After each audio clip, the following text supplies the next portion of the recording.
Hello and welcome to the inaugural video of the Nutmeg Political Commentary YouTube channel. As the name of the channel suggests, I'll be covering political topics in both the state of Connecticut and on the national level. Today I'm going to be discussing how our current governor, Ned Lamont, almost lost the race in 2018. Ned Lamont was set up for failure by his Democratic predecessor, Dannel Malloy, thanks to his horrendous second term as governor.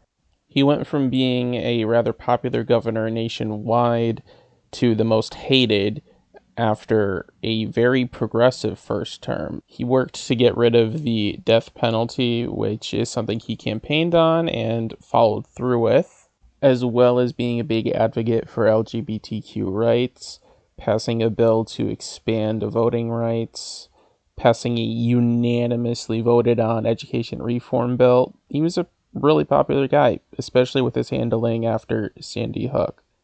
Though he messed us all up in his second term, which honestly deserves a video of its own, so I'll probably do that another day.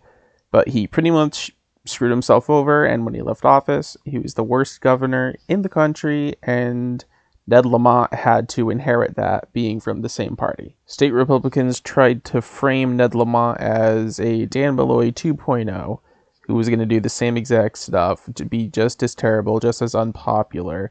This was one of their main talking points, and had this been 2016, it would have worked and Bob Stefanowski would have won. So with all the cards stacked against him, Ned Lamont still managed to pull off a win. Now, you could say that's easily because of it being a blue wave year, but historically, Connecticut tends to vote to the right on the governor level, whereas everywhere else, senatorial and presidential, they tend to vote to the left. With how things have gone historically, you have to wonder how the Republican Party messed up. One of their key issues was their messaging. They relied too much on framing Ned Lamont as Dannel Malloy 2.0, as the man that's going to raise their taxes and do nothing else but run the state into the ground because he's a crazy radical Democrat. What the Bob Stefanowski campaign needed to do was distance themselves from Trump as much as possible. Though, since 2018 was the blue wave, it was going to be just about impossible to do. Getting his endorsement and Bob Stefanowski saying that Donald Trump was doing a good job as president on TV, that gave the Democrats a sound bit to play over and over. Then there was the enormous mistake by typical Republican voters by voting for the independent in the race. Oz Griebel was a Republican who had ran in 2010, but he did not get the nomination. He tried running as an alternative candidate because he thought both the Democratic Party and the Republican Party were bad for the state. But since he was a former Republican, he attracted Republican voters. And if you take a look at his vote share, if he hadn't ran, it's very possible that we could have had an insanely close race with a different outcome entirely. With a lot of missteps from various parts of the Republican Party and Trump himself, Ned Lamont was allowed to get elected. And now he has the benefit of being a popular incumbent. At the start of his term, Governor Lamont was widely unpopular. In fact, he was ranked about number 3 in the nation. But once COVID came around, his handling was absolutely fantastic, and it skyrocketed him up to the point where he was ranked as the most popular Democratic governor in the entire country.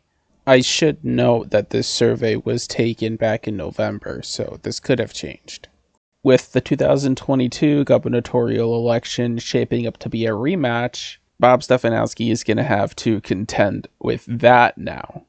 I predict that in this rematch that's almost certainly going to happen, Ned Lamont would win by a bigger margin. All of these predictions from 2018 that say lean Democratic or toss-up will all definitely be likely this time around. I intend to do a more in-depth analysis on the 2022 gubernatorial elections and the midterms in general. That just about covers everything I had to talk about on this subject for today. I intend to cover more governors from the past with videos dedicated to them entirely, so you can hear more about the train wreck that was Dannel Malloy and such. I also intend to cover interesting Senate races that occurred, because, oh boy, there was a rather interesting one back in 2008. Now, since not everyone will be interested in the happenings of Connecticut's political world, aside from maybe senator elections or something like that, I intend to cover national topics as well. I have opinions on those, and I definitely would like to get them out there. And I'd like to practice this a bit more, get used to talking like this, and just improve how I speak in general, so I'm not just monotone and boring. Anyways, I'll stop myself here before I start rambling too much into the microphone. If you're interested in any more topics, please leave them in the comments down below. Bye.